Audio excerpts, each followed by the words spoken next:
بسم الله الرحمن الرحيم. الحمد لله رب العالمين، والصلاة والسلام على سيد الأنبياء والمرسلين سيدنا ونبينا ومولانا محمد وعلى آله وأصحابه أجمعين. أما بعد، فأعوذ بالله من الشيطان الرجيم. بسم الله الرحمن الرحيم. يا أيها الذين آمنوا كتب عليكم الصيام كما كتب على الذين من قبلكم لعلكم تتقون أياما معدودات. صدق الله العلي العظيم.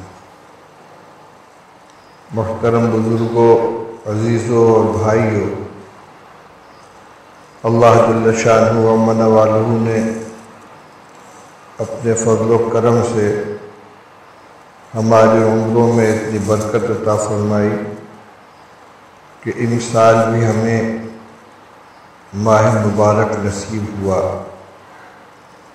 اللہ تعالی ہمیں اس کی قدر کرنے کی توفیق عطا فرمائے۔ رمضان مبارک کی فرضیت کا قرآن پاک میں جہاں اعلان فرمایا گیا ہے، وہاں اس کی حکمت، مصلحت اور اس کا نفع اس طرح بیان کیا گیا کہ تمہارے اوپر روزہ فرض کیا گیا جیسا کہ تم سے پہلی امتوں پر فرض کیا گیا تھا، تاکہ تم متقی بن جاؤ۔ یعنی روزے کے ذریعے سے ہمارے اندر اللہ جل شانہ تقوی کی صفت پیدا فرمانا چاہتے ہیں۔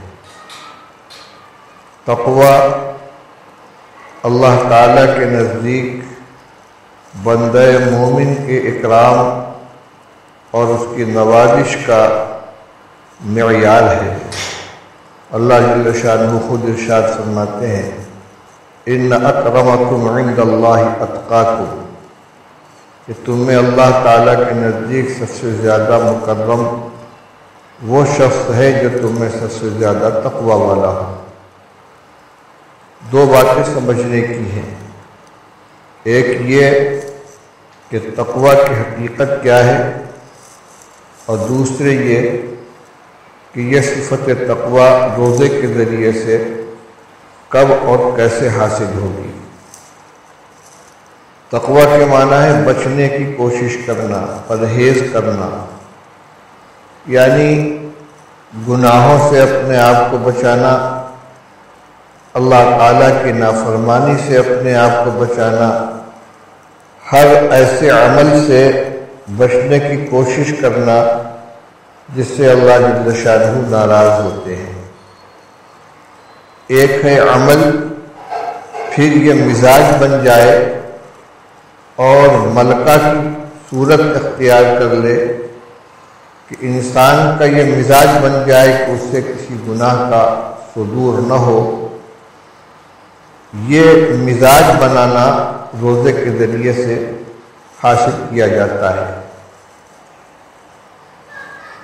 تقوی میں بندے کے سامنے ہم وقت یہ چیز رہتی ہے کہ ہم جو بھی عمل کرتے ہیں، خواہ جلوت میں ہو یا خلوت میں، اللہ جل شانہ اسے دیکھ رہے ہیں۔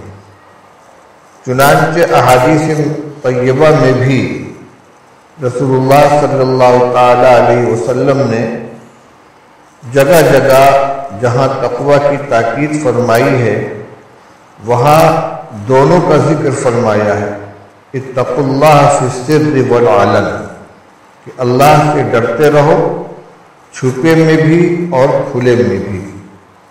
قرآن پاک میں اللہ جل شانہ ارشاد فرماتے ہیں، وَذَرُوا ظَاهِرَ الْإِثْمِ وَبَاطِنَهُ، کھلے ہوئے گناہ کو بھی چھوڑ دو اور چھپے ہوئے گناہ کو بھی چھوڑ دو۔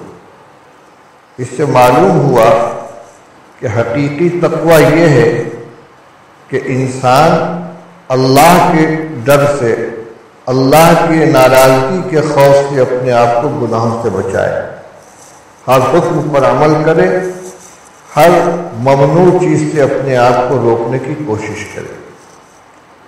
اگر کوئی شخص صرف لوگوں کی نگاہوں کے سامنے مجمع میں یا لوگوں کو علم میں آنے والی صورتحال میں غلط چیزوں سے پرہیز کرتا ہے، اور خلوت میں، تنہائی میں یا جہاں کوئی شناسہ موجود نہ ہو احتیاط نہیں کرتا تو یہ تقویٰ نہیں ہے، کیونکہ یہ اللہ کے ڈر سے اور اللہ کے خوف کے گناہوں سے بچنا نہیں ہوا۔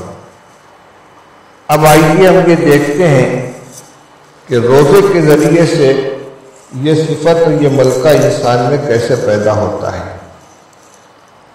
تمام لوگ جانتے ہیں کہ روزے کی حقیقت یہ ہے کہ صبح صادق سے لے کر غروب آفتاب تک روزے کی نیت سے کھانے پینے اور صحبت سے اپنے آپ کو روک کر رکھنا۔ اب یہ مفترات ثلاثہ، تین چیزیں جو روزے کے اندر ممنوع ہیں، ان سے بچنا اور ان سے رکنا یہ انسان کا خالص اپنے اختیار اور اپنے ارادے سے ہوتا ہے، اور اس میں جلوت اور خلوت کا کوئی فرق نہیں ہوتا۔ یعنی ایسا نہیں ہے کہ کوئی مسلمان روزے کی حالت میں لوگوں کی نگاہوں کے سامنے تو کھانے پینے سے پرہیز کرتا ہو اور تنہائی میں اپنی بھوک پیاس مٹانے کے لیے کھانے پینے سے احتیاط نہ کرتا ہو، نہیں، بلکہ جتنا اہتمام لوگوں کو نگاہوں کے سامنے اپنے آپ کو روزہ توڑنے والی چیزوں سے بچانے کا ہوتا ہے، اتنا ہی اہتمام خلوت میں بھی ہوتا ہے۔ اور کیوں ہوتا ہے؟ کسی انسان کو جواب دینے کے لیے نہیں، کسی دوسرے کے خوف سے نہیں، بلکہ یہ سوچ کر کہ اللہ جل شانہ نے اس حالت میں بھی ہمیں کھانے پینے سے روکا ہے، اس سے ہمارا روزہ ٹوٹ جائے گا۔ یعنی اللہ تعالیٰ دیکھ رہا ہے، اللہ تعالیٰ کے علم میں ہماری یہ حالت ہے۔ یہ جذبہ اور یہ ملکہ انسان کے اندر پیدا ہو جائے کہ وہ خلوت میں ہو یا جلوت میں ہو، ہر وقت اس کا استحضار رہے کہ اللہ تعالیٰ ہمیں دیکھ رہے ہیں، ہمارے حالات سے واقف ہیں۔ اس صفت کا پیدا ہو جانا ہی تقویٰ ہے۔ خلوت و جلوت میں ہمیشہ انسان اپنے آپ کو گناہوں سے بچائے۔ اس موقع پر ایک قصہ یاد آ گیا۔ مولانا شاہ وسیع اللہ صاحب الہ آبادی رحمۃ اللہ علیہ کے ملفوظات میں یہ سنا، پڑھوا کر سنا۔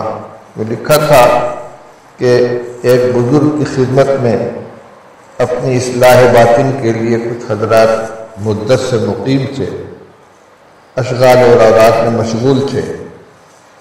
اسی دوران ایک نوجوان آیا، چند روز قیام کیا اور شیخ کی طرف سے اس کو اجازت مل گئی کہ جاؤ تم کام کرو، اگر تم سے کوئی بیعت ہونے کی درخواست کرے تو اسے بیعت کر لو۔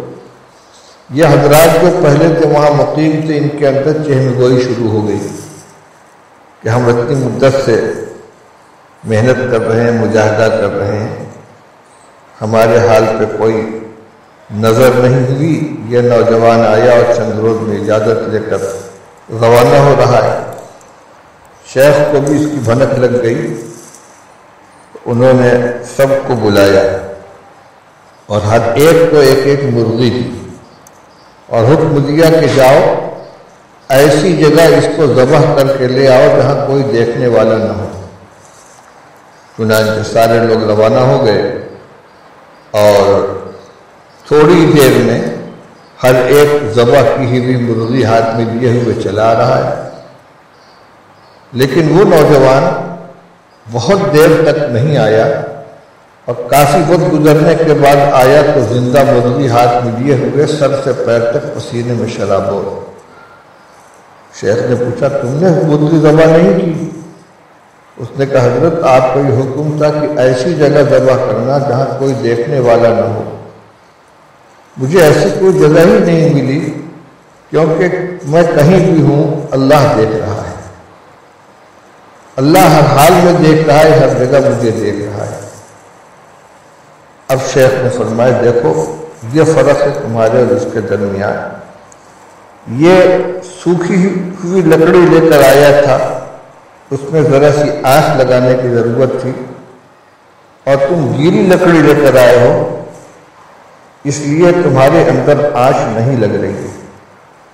تو بات یہی عرض کرنی ہے کہ روزے کے اندر جس طرح ہم اللہ کے خوف سے، اللہ کے ڈر سے، اس کے عذاب کے ڈر سے، کھانے پینے سے، روزہ کو خراب کرنے والی چیزوں سے، بغیر کسی نگرانی کے، بغیر کسی باعث پرس کے، اپنے ارادے سے خلوت و جلوت میں ہم اپنے آپ کو روکتے ہیں، بس اسی طریقے سے اپنا یہ مزاج بنا لیں، اس مضمون کو اپنے دل و دماغ میں جاگزی کر لیں، پختہ کر لیں کہ جس طرح اللہ تعالیٰ کے خوف سے ہم اس کے نافرمانی سے بچنے کے لیے ان چیزوں سے اپنے آپ کو بچاتے ہیں جن سے روزہ خراب ہوتا ہے، تو وہ تمام امور جن سے اللہ تعالیٰ نے ہمیں منع فرما رکھا ہے، شریعت میں جن سے روکا گیا ہے، جو گناہ کے کام ہیں، چاہے اس گناہ کا تعلق آنکھ سے ہو، دیکھنے سے، چاہے کان سے ہو، چاہے زبان سے ہو، چاہے کھانے پینے سے ہو، کسی بھی طرح کے کسی بھی عضو سے اس گناہ کا تعلق ہو، ہمیں اس سے اپنے آپ کو بچانا ہے۔ اللہ اس کو دیکھ رہا ہے، اللہ تعالیٰ جان رہا ہے۔ جب یہ ملکہ پیدا ہو جائے گا تو پھر انسان کی زندگی میں تقوی آ جائے گا جو مقصود ہے روزے سے، اور پھر اسی تقوی کی بنیاد پر انسان کو اللہ تعالیٰ کے یہاں اعزاز سے نوازا جائے گا، نوازشوں کا وہ حقدار بنے گا۔ ان اکرمکم عند اللہ اتقاکم۔ ابھی رمضان کے چند ہی روز گزرے ہیں، پورا مہینہ باقی ہے۔ اللہ تعالیٰ ہمیں اس کی توفیق عطا فرمائے۔ کوئی بھی چیز از خود حاصل نہیں ہوتی، حاصل کرنے کے لیے کوشش کرنی پڑتی ہے۔ روزے کے اندر جو تقوی حاصل ہوگا تو اس کے لیے ہمیں کوشش کرنی ہوگی، محنت کرنی ہوگی، اپنے آپ کو ان تمام چیزوں سے بچانا ہوگا جن سے روزہ خراب ہوتا ہے۔ حضور صلی اللہ علیہ وسلم نے ارشاد فرمایا ہے رب صائم کم من صائم لیس له من صیامہ الا الظمأ وکم من قائم لیس له من قیامہ الا السحر۔ کتنے روزے دار ایسے ہیں کہ جن کو اپنے روزے سے سوائے پیاس کا اور کچھ حاصل نہیں ہوتا، اور کتنے شب بیدار ایسے ہیں جن کو اپنی بیداری سے سوائے جاگنے کے کچھ حاصل نہیں ہوتا۔ یہ وہی لوگ ہیں کہ جو کھانے پینے کا تو روزہ رکھتے ہیں لیکن نہ اپنی نگاہوں کی حفاظت کرتے ہیں، نہ زبان کی حفاظت کرتے ہیں، نہ اور دیگر گناہ کے کاموں سے اپنے آپ کو بچاتے ہیں۔ ظاہر بات ہے کہ ایسے روزے سے تقویٰ کی صفت حاصل نہیں ہوگی۔ اللہ تعالی ہمیں پورے اہتمام کے ساتھ آداب کی رعایت کرتے ہوئے روزہ رکھنے کی توفیق عطا فرمائے۔ وآخر دعوانا ان الحمد للہ رب العالمین۔